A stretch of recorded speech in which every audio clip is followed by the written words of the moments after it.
Why? Will, can you explain to me why it feels like the year is 2018? That's a good question. I think we've made a coaching hire. Mm-hmm. 2017? Is it 2017? It feels like. Yeah. You know who got a head coaching job in 2017 or rather 2018? Matt Patricia. Oh, that's right. Our new defensive coordinator / linebackers coach. Matt Patricia to the Broncos. Just kidding. Okay, that's not happening. Let's get that out of the way. But guess who's back?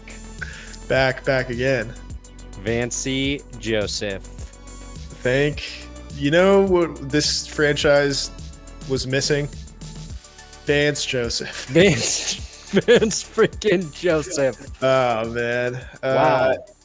Has anybody done a tweet where they just shared a picture of Vance Joseph on the Broncos sideline and said, this is my Photoshop of what Vance Joseph might look like in Broncos colors?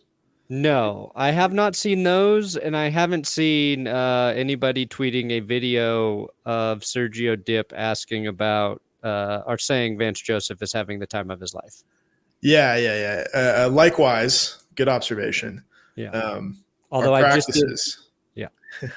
just did tweet that video. So that was a pretty great moment. As was I think the high point for Vance Joseph was that GIF from week 2 of the NFL season. Or maybe that picture of him smiling at the ref. Yeah. He had a very wry smile at the referee when they're blowing out the Cowboys. The smile's good. The smile, classic Vance. Everything else, prime. Here's the thing. It's like Nathaniel Hackett, in terms of competence, makes Vance Joseph look like Vince Lombardi. He really does. Yeah. Well, right? we're gonna dive into this. Yeah. Welcome to the That's Good Broncos podcast here on the That's Good Broncos YouTube channel. Been waiting for this hiring to happen. It finally did. I'm Brendan Perna here to talk about it with Will Keys. Don't forget, if you want to support me and not Will, benchwarmerbrew.com. That's my coffee company, not Will's coffee company. Will helps me with everything here, but except for my coffee company. No, I harvest the beans. Oh, you do? Yeah. You didn't know that? Yeah. Cool. It's my side job. Good. It's really inconvenient. I have to fly all the way to South America to do it. Wow. That explains why sometimes you're like, I can't write. I'm in South America. Yeah. Also, my back hurts. Okay.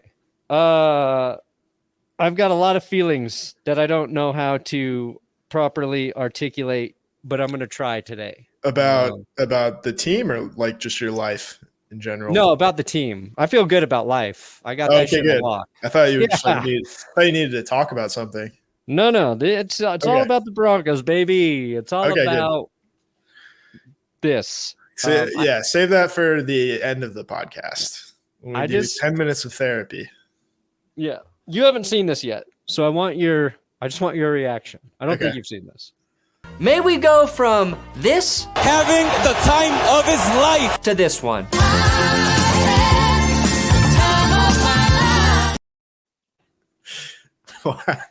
Is that funny or is that too weird? No, I like it. It's extra funny that Vance Joseph's face, or his head is backwards while he's making out with Sean Payton, kind of like The Exorcist. Hey. It's very strange, very avant-garde. I'm all for it, though. Yeah, I think. Did Johnny do that, or did you do that? No, I just threw that. I didn't even try to edit it.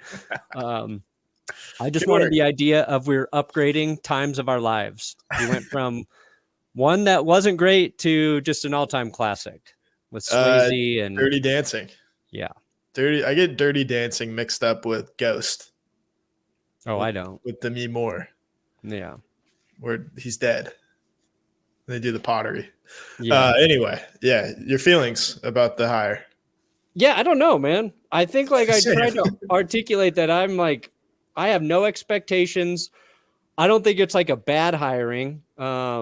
I went from thinking Rex Ryan was a joke interview and not wanting him at all to him being the guy I wanted the most. Yeah. That's a very good point. Because I was like, well, if Rex Ryan really does want to come back and coach, then you're getting a guy who's got a track record of being a very good defensive coordinator. Vance Joseph, the only thing that I feel good about with Vance Joseph is players like him. And if you watched any of the Cardinals Hard Knocks, I think his personality showed there in terms of he understands players, and that's a good thing.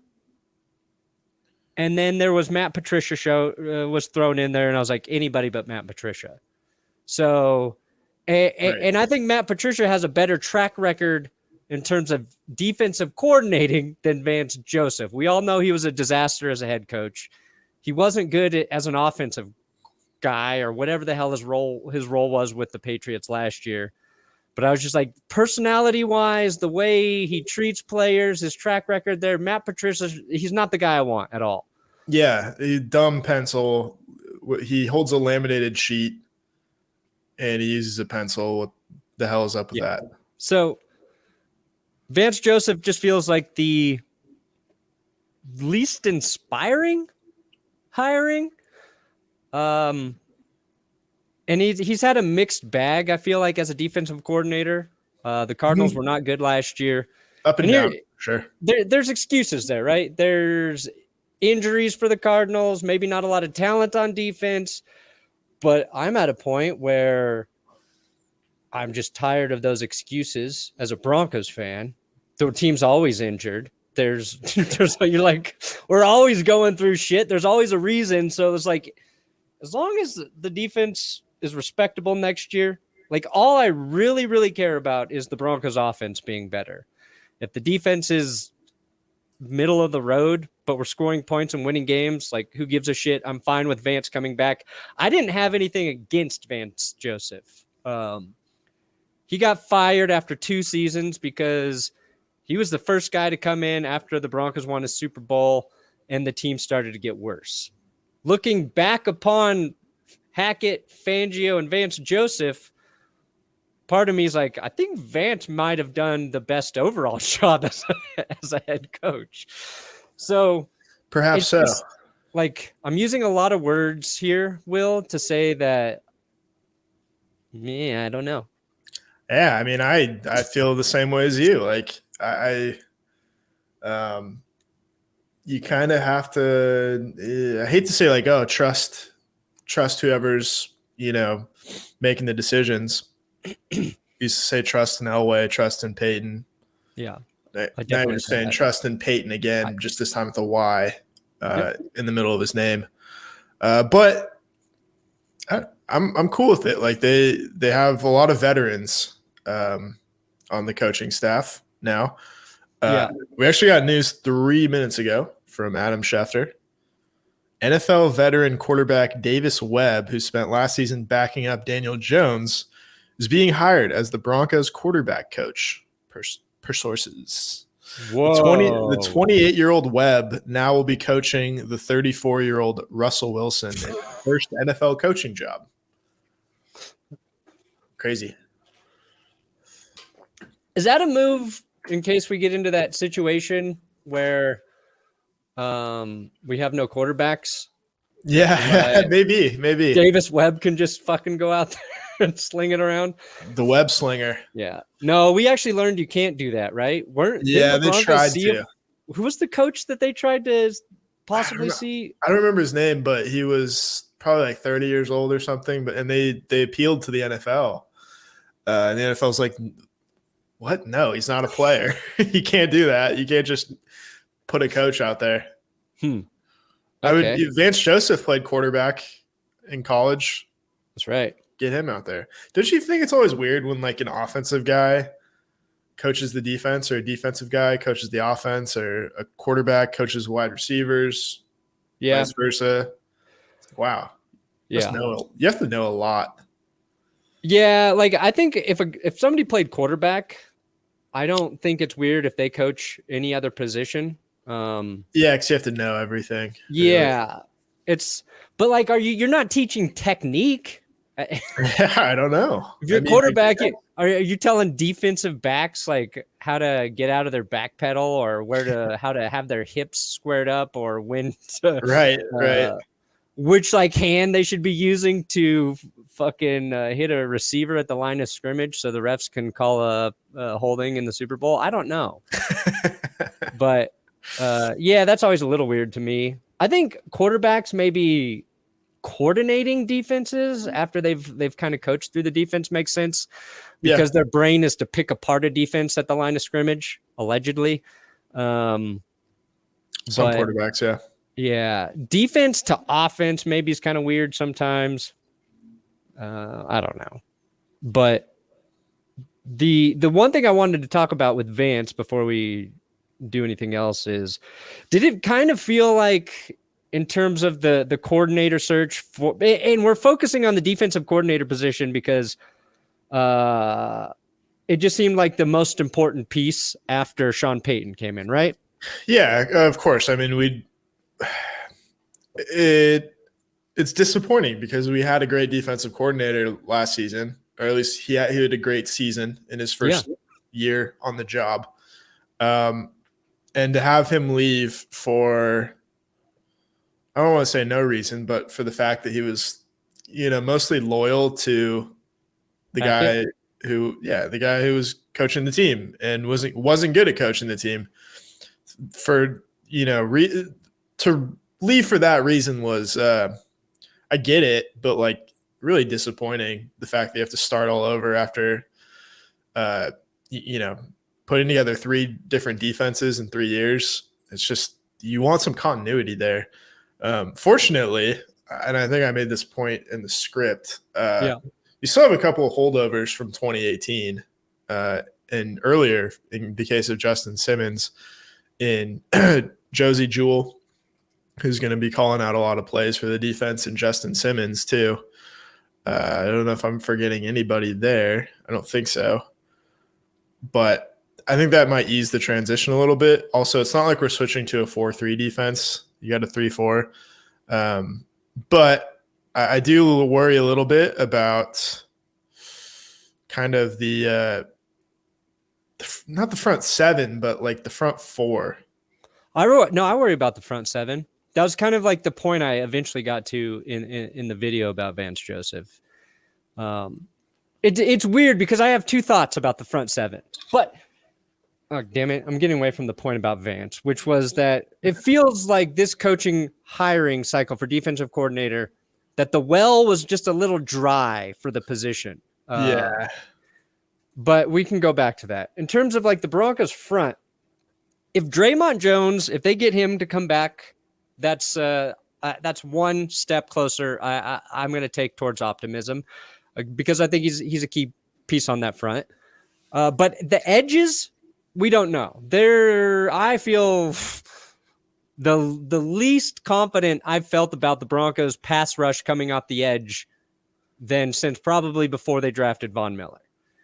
We saw some great flashes with Baron Browning, but the more he played, it felt like the less effective he was in terms of down to down pass rusher. He still could get, a sack, or whatever. Right.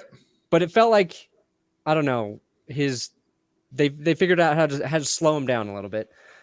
Nick Bonito, we don't know. He was worked in late. Saw very little from him. Right. Randy Gregory always hurt. You just you can't. We can't bank on it. You can't count on him. So there's some. I think obviously like Baron Browning is the key there. He's shown the potential to be really good. We saw that early in the season. Like, oh shit, you can trade all the edge rushers as long as we got Baron Browning. And then we traded Chubb, and Randy Gregory got hurt, and it felt like the pass rush kind of disappeared. It did. But I think it's there. It's just, I think it's more of a development thing, or he's maybe more of a pass rushing specialist than your every down pass rusher. So there's the edge thing. Then you've got linebackers, right? Josie Jewell and Alex Singleton basically finished the season as your two starters because Jonas Griffith got hurt in the mix there. And I think everybody listens to this podcast knows we're Alex Singleton fans, stands. He's gritty. He did it. He did what he was supposed to do. He filled in, plays special teams well. Lunch pail. Yeah, but it's not like he's the kind of and he blitzes really well. But I don't know if he's your game-changing sort of linebacker. It's like him and Jewell are both solid. But yeah, I was going to say neither of them are covering Travis Kelce, but no one's covering Travis Kelce. Right. So, yeah, we saw that all through the postseason. It's just that's something that's time to give up on. Yeah, but you got DJ Jones up front. I like, and there's guys that I feel like are very solid, but it doesn't feel like it's the Broncos defense is heading into the season where they were very good last year, but I'm not convinced that up front it's this like dominant game wrecking unit. Back end I feel a little bit better about, but I don't know. I feel like the best way to say it is I feel like the Broncos defense overperformed last year. Yeah. And I don't know if that's Ejiro Evero getting the best out of him. Like that's what I thought he did really well. And that's the one thing I'm not sure we've seen Vance Joseph do yet is take a unit and have them overperform. Does that make sense? Absolutely. Yeah. I think you're totally right. The started off slow in Arizona, got better, had another good year. And then this most recent year, it's hard to say. Like, I want to give him the benefit of the doubt because that team just totally fell apart, especially after Kyler Murray got hurt. And who knows, like, what was going on with Cliff Kingsbury. Probably already had tickets to the South Pacific by then. But yeah, I mean, you can't count on him. Like, even his first year with Miami too, 2016, the year they actually made the playoffs with Adam Gase there. If you remember, they made the playoffs with Adam Gase and Matt Moore. The defense wasn't really that good, but I don't know that he's had a ton of talent outside of Denver, where he wasn't the DC. He was the head coach, obviously. Yeah, and I think what he has this time around is a good head coach in Sean Payton. I don't think he's had truly like Adam Gase was not your guy. Cliff Kingsbury, that situation, not the guy. Who's the head coach? He was the defensive backs coach in Cincinnati. Yeah, Marvin Lewis. So Marvin Lewis, I think he was always like a solid head coach. Yeah. But it gets a lot of no one talks about him anymore, but he got a lot of crap. He got a lot of crap for what? Like always getting the Bengals to the postseason and then losing in the first game? Yeah. Yeah. To me, that's pretty good coach. Sounds good to me. He was doing it with Andy Dalton. Nobody got more out of Andy Dalton than old Marvin Lewis. Right. So I'm looking at the optimistic spin here, right? And it's that Vance Joseph under Sean Payton. Maybe this is where his wings will spread. And it is interesting to me that both John Elway and Sean Payton have sat down with Vance Joseph and been like, that's my guy. Yeah. He's definitely got some like poise and leadership and sounds like a good communicator. Sounds like the players like him. Yeah, I mean, that goes a long way for me, I think, as the DC rather than the head coach, because I don't think the head coach can be like buddy with everyone, but I think as a coordinator, you're allowed to be more of or I guess be less of a hard ass. Yeah. Which I don't know that he was a hard ass as a head coach or not. No. I think he'll get on guys, and I think he'll command command results. I don't know what the fuck I'm saying, but like I don't think he's like a pushover. He's basically the anti-Eric Bieniemy. Like Eric Bieniemy seems like a terrible interviewer, from what we've heard. Right. He's also ridden the coattails of Andy Reid, whereas Vance Joseph, like we just said, has never had a great head coach. Yeah. And Yeah. he's doing probably more with less. Yeah. I saw Tyreek Hill talk about Eric Bieniemy, and I thought he kind of revealed maybe why like not every player loves Eric Bieniemy. Yeah. He said he's a yeller. He likes to yell to communicate to guys. And Tyreek Hill basically said, like, I'm fine with that kind of communication. Like, I do well with it, but not everybody does. And he went on to like and reinforce like the qualities of what makes Eric Bieniemy a good head coach. So he wasn't trying to throw him under the bus like LaShawn McCoy. Mm-hmm. But I thought it was kind of interesting in terms of how different players respond to communication from coaches as well, because not every player is the same. Like some good point. Some guys love that shit, some guys don't. And I think as a coach, you have to kind of figure out what works for each dude and not throw this whole like I'm going to do it one way and it's going to work and apply to everybody. But here we are now with Vance coming back. Sean Payton's our head coach. The coaching staff's basically filled out. Yeah. The one other thing I was looking at, because the Cardinals defense was horrible last year. Yeah, I think they're 31st in scoring. Yeah. They weren't getting. There are only 32 teams. Yeah. And I was looking for photos on my computer of Vance Joseph, and I had this Next Gen Stats tweet saved. It was just called Vance. And it was when the Cardinals played the Chiefs. They blitzed Patrick Mahomes like 54% of the time. And I think it was the most Mahomes had been blitzed. Yeah. And Mahomes threw 4 touchdowns against that blitz and tied a record for the most touchdowns facing a blitz, pressure from blitz. Mm-hmm. And that's the one thing like you're maybe looking at is, okay, you're bringing in Vance Joseph. How's he going to coach against Patrick Mahomes? How'd the team do against Patrick Mahomes last year?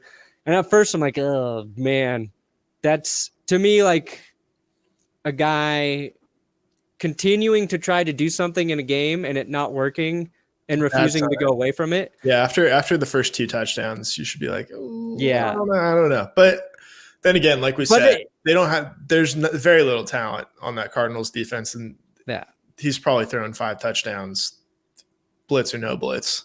And we saw an injured Mahomes against every defense in the postseason. None of them could figure it out. None of them could slow it down. Yeah. So it's a little concerning knowing you got to play him twice a year. He was 3-0 against Vance Joseph in Denver. His first start against the Broncos, of course. And then that Monday night game, I still wake up screaming in terror about. Remember, I don't know if you know this, but he threw a left-handed pass in that game. Yeah. And then, I think another victory, obviously. But then again, he's, beat Vic Fangio every time, beat Nathaniel Hackett once, beat Jerry Rosberg once. Like, who the fuck knows? Jerry gave him the best fight. Jerry did give him the best fight. I miss Jerry already. Yeah. I think if not Peyton, I would have.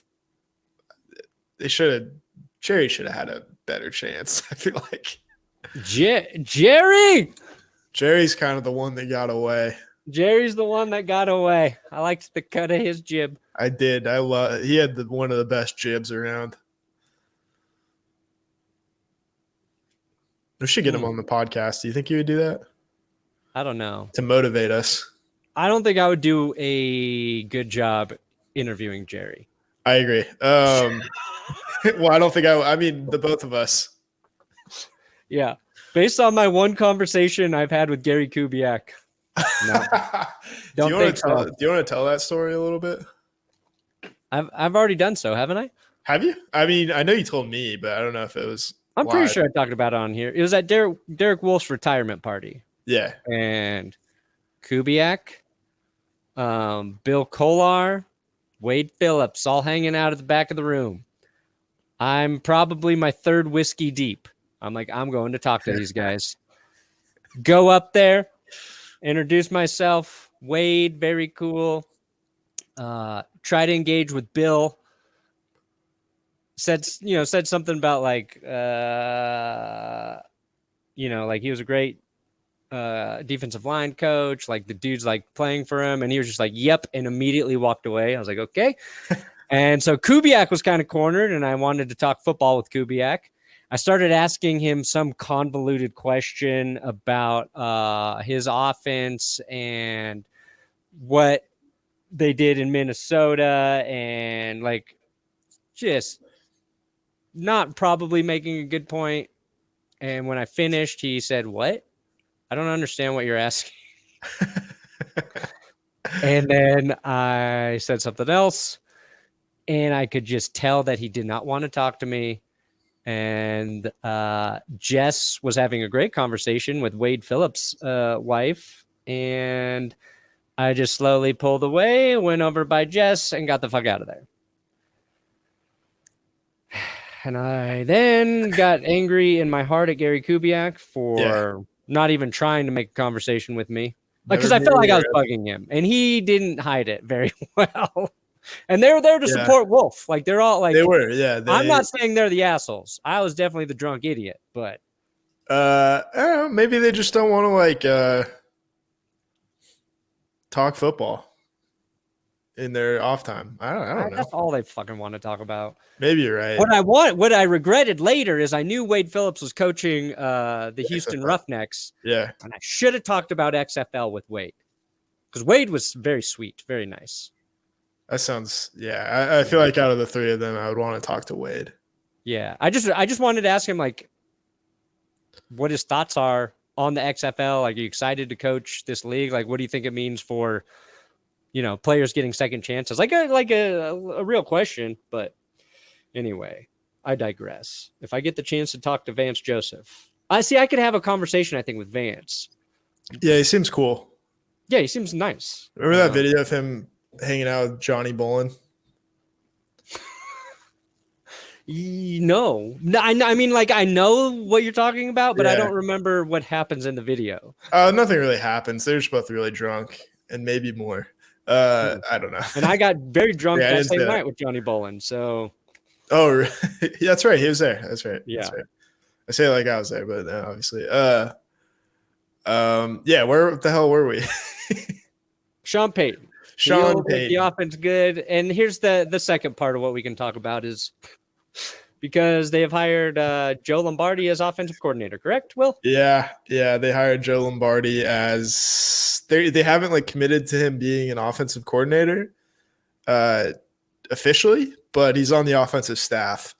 And he worked, I think, in a couple stints with Sean Payton in New Orleans. Yeah. And famously or infamously, he kind of got the boot after last year with the Chargers. He was kind of the fall guy, I thought, for Brandon Staley after the Jags game. Everybody said he kind of turned Herbert into a check down merchant, but also I just don't think that's true. I think Herbert was just a check down guy. Yeah, well, I think I don't understand how Herbert's rib injury and shoulder injury contribute to maybe not wanting to fucking throw 50-yard lasers every game. Yeah, and the loss of Slater too. Yeah, loss of Slater. Their run game was a problem. Like they had this weird thing where Austin Eckler is this great running back, great receiving back, but in terms of just the straight up handoffs, they couldn't make it work last season. Yes. So the run game, I feel like that took a step back. Herbert's ability, I think, to throw all over the field was hindered for quite a while. And they still made the playoffs. They still made the playoffs. Which they did, which for the first time under Herbert, even though his numbers weren't as good the last couple of years. Cut him a little slack, maybe. Yeah. Joe Lombardi. Maybe put some more heat on Brandon Staley, the guy who inexplicably played as starters in a game of no consequence, week 18 against the Broncos. I would be much more concerned about Joe Lombardi being hired as offensive coordinator if Denver had hired a defensive head coach. Like if D'Amico Ryans was the head coach right now and they brought in Joe Lombardi, then I'd be like, what are we doing, guys? Yeah, but we all know Sean Payton's the leader of the offense. He's going to call the plays. Like who gives a shit? He's gonna call the plays during the game. He will be orchestrating with those guys, play design, scheme, execution, game plans, all that stuff. But game day, he's in charge. That's all that matters. Yeah. So that's why people were really freaking out about not knowing who's going to be on the coaching staff. To a certain extent, it's like, dude, Sean Payton is the coaching staff. Just fill in guys who have done it before around him, and we'll be fine. Yeah. Obviously, the defensive coordinator, like you said, big. But there's experience there, to say the least. The Davis Webb thing, now that I think about it, is kind of an interesting dynamic, especially because you're getting a guy who's never coached, obviously. He's 28. He's 6 years younger than Russell Wilson. And Sean Payton also talked about how he doesn't want Russell Wilson's coaches at the facility. So he's going to be working one-on-one with a guy who is new to the job. And he doesn't have, the guys he's used to around there. So maybe that's a good thing. Maybe that gives him a little bit of a fresh start. Maybe push him outside of his comfort zone a little bit. Yeah. Yeah, I don't know shit about Davis Webb as a coach. I do remember in the end of the regular season, or maybe after a little bit, him saying that he wanted to transition to coaching. Because he played that week 17 game against the Eagles. Yeah. You know what the positive of that is? It's that Davis Webb is coming in to work with Russell Wilson. Obviously played the position, right? But Davis Webb just spent he was the backup to Daniel Jones last season. Yeah. He just spent a full season, one with Brian Dable as his offensive coach. Yeah. Right. But also more than that, because he was in Buffalo before. What's that? So, I think more than that, because he was in Buffalo with Dable too. Oh, okay. Yeah. So there's some good knowledge, I would say, from Dable, but he's been studying defenses, current NFL defenses, game planning for them as a player at the position versus, an older guy who's coached and talking about it schematically. But I think there's some benefit of it being the backup. You're studying it, so you're also prepared for game plans. And if you want to get into coaching, you're probably paying even closer attention than a normal backup. Yeah. Say who the fuck just said being a backup QB is the easiest job or the best job on earth? It's Taylor Heineke. But so maybe that's. I was going to say Blue Mountain State said that. What's that? The guy in Blue Mountain State said that a lot. Did you ever watch that show? No. It was just a show about a backup college quarterback and the rest of the team. It's kind of a broad comedy. It was good. It's good when you're 14, which is when I watched it. So he was peak Will. Yeah. Time. You see that there's that Netflix QB show coming out? Yeah, I don't care. Give me QB1 back. That's all I want. QB1 was interesting. I want to watch some high schoolers. I don't want to watch. I don't give a shit what Patrick Mahomes or Kirk Cousins or Marcus Mariota. Three of the most boring quarterbacks on the planet, right there. In terms of personality, yeah. Yeah, I don't care. Also, we get enough NFL films footage I don't even watch Hard Knocks anymore in season. So no, disappointed by that unless they find a way to bring back QB1. Boom. Heard it here first. Will not impressed. Peter Berg, get on it. QB1. Bring it back. QB1. I'll settle for QB2 or 3. Sure. Anyway. Vance Joseph is back, baby. That's the long and short of it. Okay, so because we haven't talked this last week, when you knew Rex Ryan was in the mix, Vance Joseph was in the mix. Yeah. Then yesterday, hearing about Matt Patricia, did you have any preference there? I definitely didn't want Patricia.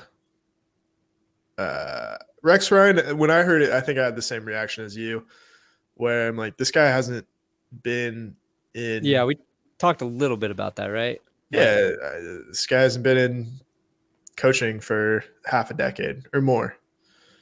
But I don't know. When you think about it is interesting that they opted for Joseph over Rex Ryan. And someone was saying on Twitter, I don't know who, but when you pay Sean Payton that much, you might have to make concessions with the rest of the coaching staff. And I think Rex Ryan probably would have been really expensive. Oh, he definitely would have been. And even though they have Walmart money, it's at some point they're still raising ticket prices. So they're not just throwing money around willy-nilly. So I think at some point they're like, okay, we'll pay as much as, and Peyton didn't get as much as we thought that he was actually going to get. How much did he get? Does we even know that yet? Was it $15 million a year? I have no idea. That's why I'm asking. I mean, we're talking about Harbaugh getting 20, 25. Yeah, they were. Yeah, they're getting a lot.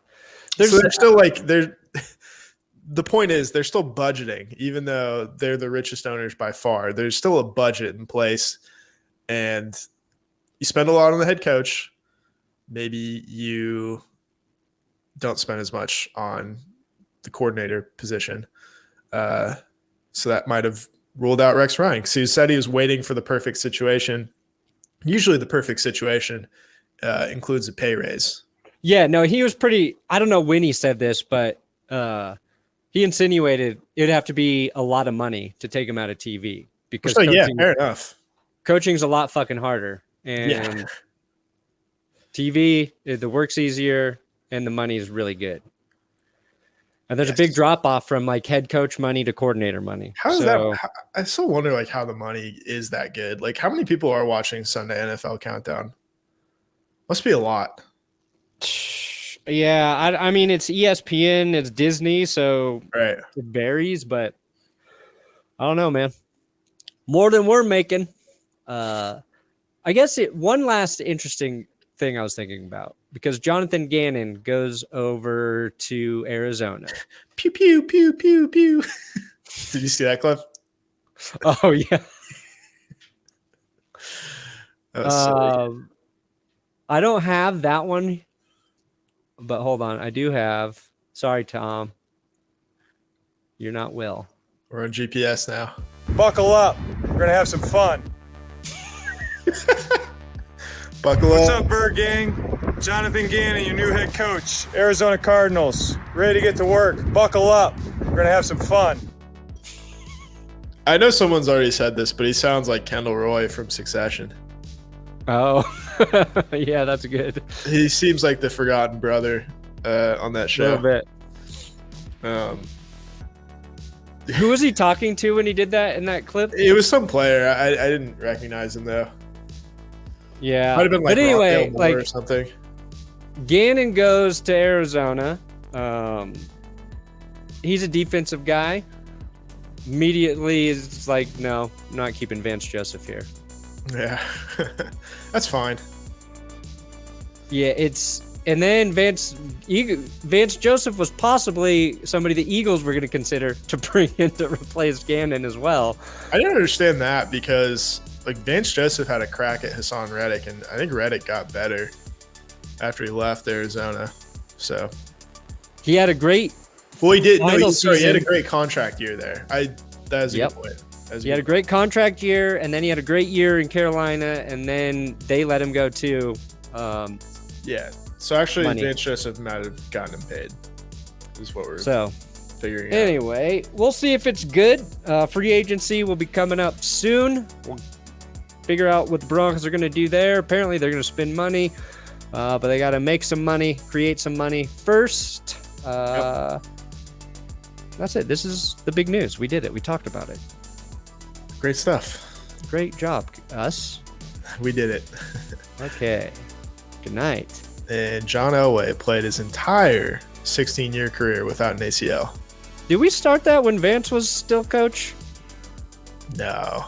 Okay. I think it's more recent. Okay.